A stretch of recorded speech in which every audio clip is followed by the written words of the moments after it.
So the leftists behind the Black Lives Matter front have been making an effort to defund the police. And because of the stagnant response to such a ridiculous idea, some police have began resigning their positions in police departments. Well, you should be mad about what happened to George Floyd. We all should be.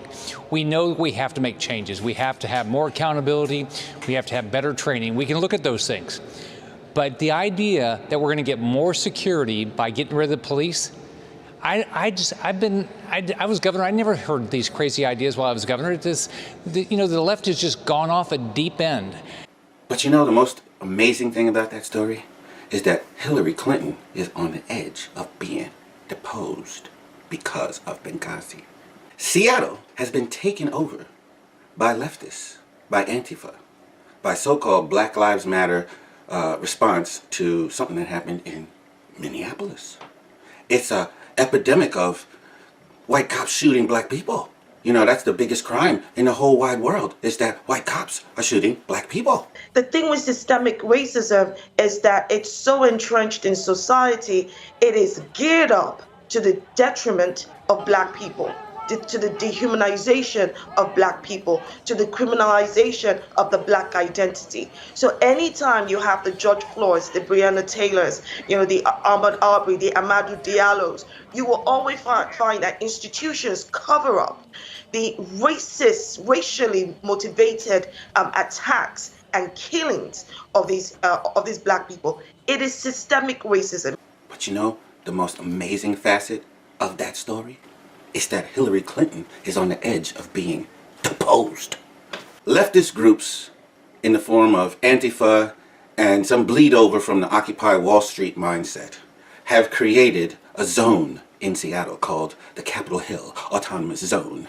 And the police fled and ceded that territory to these nut jobs. The creation story of Chaz holds innumerable lessons for all of us. It's a tale of unlikely good fortune and the triumph of perseverance over hardship. How do a group of people with no useful skills, no record of achievement or personal hygiene, a group capable of smashing windows and setting fires but nothing else, how do a group like that create an entirely new nation? Well, that's a question we may soon face here in the United States, in fact, given our current trajectory. It's never easy to build things with people who can only destroy. And yet, Chaz pulled it off. With grit and determination, this plucky little nation managed to give birth to itself, and in the process, a whole new era of democratic self-government.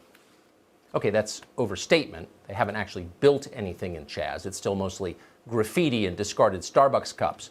Nor is it fully a democracy. In fact, the country is run by a warlord/rapper called Raz, whose last paying job was renting out his own apartment on Airbnb. It is, in other words, a work in progress. But Chaz does have one functioning institution. It's a Department of Agriculture. It's up and running. Chazistanis are a proud, independent people, and they plan to feed themselves. Take a look at Chaz's first collective farm. No, it's not Kansas at harvest time. You don't see swaying fields of wheat, but it's a start. The farmers of Chaz have big dreams. They imagine several more square feet of kale and organic scallions planted in Dixie cups, and of course cannabis. Lots and lots of stinky indica buds for the people. The Chazistanis may not know a lot about agriculture, but they have heart. As they often say as they work the fields, if they could do it in Jonestown, we can do it here. But you know what is the most amazing thing about this current event? Is that Hillary Clinton is on the edge of being deposed. You know that Capitol Hill Autonomous Zone that you've been hearing about? I think I just mentioned it. Well, they have such a brilliant respect for black autonomy and blackness that they instituted segregated gardens. So they want to feed themselves, but they don't have a community garden. They have segregated gardens. Wow, are these guys doing it because they're into redistribution of wealth? Or are they into equality of opportunity, where everybody has the opportunity to plant, even though these different gardens are going to have a different yield? That is a capitalist principle. But you know the most amazing thing about these gardens, these segregated gardens, is that Hillary Clinton is on the edge of being deposed. Let's look at some of these Democrat strategies. With COVID-19, the strategy was keep people away from each other. with Black Lives Matter issue, the strategy seems to be, well, let the people congregate together out in the streets and do whatever the heck they want, whatever they need to do to get it off their chest. You know, these two strategies are in contradiction, but they do have one common thread. And that is, on the flip side, they promote the destruction of Democrat lives and Democrat jobs in Democrat cities. Democrats are destroying themselves. It was really just a matter of time before people would catch on to what we here as California Republicans have been saying for a very long time. The Democrats in California have had supermajorities in both our Assembly and our Senate. They've had the governor's seat for the better part of a decade, and it's very clear that their failed policies are hurting Californians. But you know the most amazing thing about this fact that the Democrats are actively destroying themselves and their own economy? It's that Hillary Clinton is on the edge of being deposed for her Benghazi shit and them emails. You know they say that after Black Lives Matter has been allowed to do whatever the heck they want, and after certain states have, you know, opened up again, there's been some kind of a spike in the COVID-19 cases. Oh my goodness. Allison, good afternoon. Right now, almost half the states in the country are seeing a rise in COVID cases, 22 to be exact. But of those, 16 are seeing a spike of 25% or higher. That includes the state of Florida, where we are right now. In the last 12 days, 11 of them have witnessed 1,000+ new cases of COVID-19.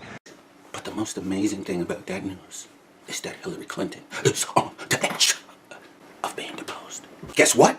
Remember Burisma, that company that Hunter Biden was involved in, and he got big salary and payoffs? The Burisma that, well, President Trump, even him, dare not look into unless he be impeached for looking into the connection between Hunter Biden and his corrupt company, Burisma. Well, guess what? A guy was arrested in the Ukraine for offering $1 million to coax the investigators over there who were looking into Burisma to look the other way. There is an ongoing investigation into the corruption of Burisma, which is related to Joe Biden's son. Definitely related. But you know what? The most important thing about that story is that Hillary Clinton is on the edge of being deposed.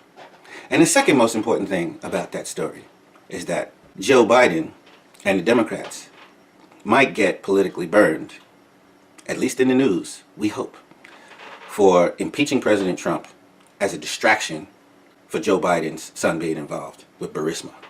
All right, really, what's going on here? Because the archangel possessed an intellect, he could compare and discern that God's love for human beings was greater than the love God gave to him. Because he also possessed desires, he had a natural yearning for God to love him more. This desire of the heart was naturally conducive to envy and jealousy. Envy is an inevitable byproduct of the original nature, like the shadow cast by an object in the light. After human beings reach perfection, however, they will never be induced to fall because of incidental envy. They will know deep inside that the temporary gratification they might feel by attaining the object of their desire is not worth the agony of self-destruction that would ensue. Hence, they would never commit such crimes.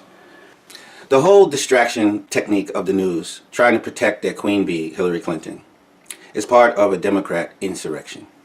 What it is they know they're dirty. They know they've violated the Constitution. They know they violated the American citizens because they see themselves as real people and the rest of us as food. And they have the right to eat their food. And they see you as their food. They see me as their food because they're sick. They're vampiric. You ever hear of Pizzagate? They prey on people. They are elitists who feel they have the right to prey on people. You ever hear of Pedophile Island? This is where they really bite into their power to eat in a predatory fashion, to eat on the population in the form of our daughters. This is how they experience their elitism. This is how they experience the fact that they live in a higher tier of existence above us. And they necessarily must experience this feeling like they own our asses. And they consume us. And one of the expressions of this consumption is this pedophile predation on our children. These people need to experience this thing of justice. It's the most important thing going on in this country right now. And when Hillary Clinton has to sit under oath, her past contradictions are going to be brought into the same line of questioning. She's very likely to either perjure herself or incriminate herself. And the game has come down to this final play. And the entire world of Satan is up in arms trying to distract the free people of the world from viewing this huge embarrassment. Satan doesn't know how to run the world. He just has the arrogance enough to think that he does. And so he is facing a huge embarrassment. He can't sell his worldview anymore if it's been largely embarrassed. And even though it was largely embarrassed with the fall of the Soviet Union, he's still arrogant enough to keep trying. So we have to remain vigilant. And that vigilance means we don't fall for these distractions and these propped up stories. Democrats are destroying themselves. This basically means that once we get rid of all Marxist concepts of toppling the so-called rich, which usually is a function of our opinion, the so-called haves and have-nots is a matter of opinion. People can feel rich even though they lack certain resources that other people think are necessary. Some people may not think those things are necessary. So the rich is really a matter of opinion in human reality. And the poor is also a matter of opinion in reality. But the method of equalizing the rich and the poor has congealed into these satanic strategies of forcing equalization, which is actually experienced in the realm of opinion. This is why Democrats think they're pushing for equalization, but they're hurting Democrat territories and Democrat jobs without even realizing that that's what they're doing. This entire debacle is a carbon copy of the original debacle in the Garden of Eden.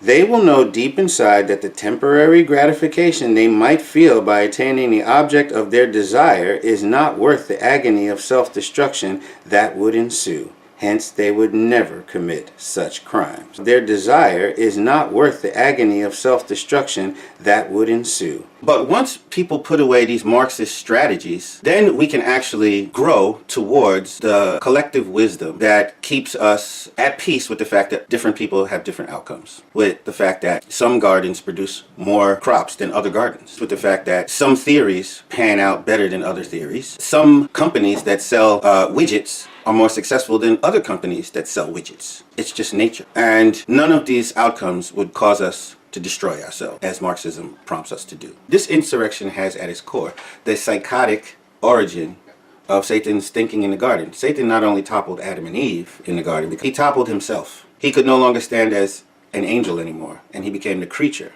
the monster, Satan. Why would he destroy himself the way Democrats are destroying their own cities, their own jobs, and this kind of thing? Like, how could you be filled with such a lust to do something that you can't even feel how you're destroying yourselves? It's psychotic. It's literally psychotic. It's like scratching and eating at their own flesh in order to destroy their enemy. Democrats are destroying themselves.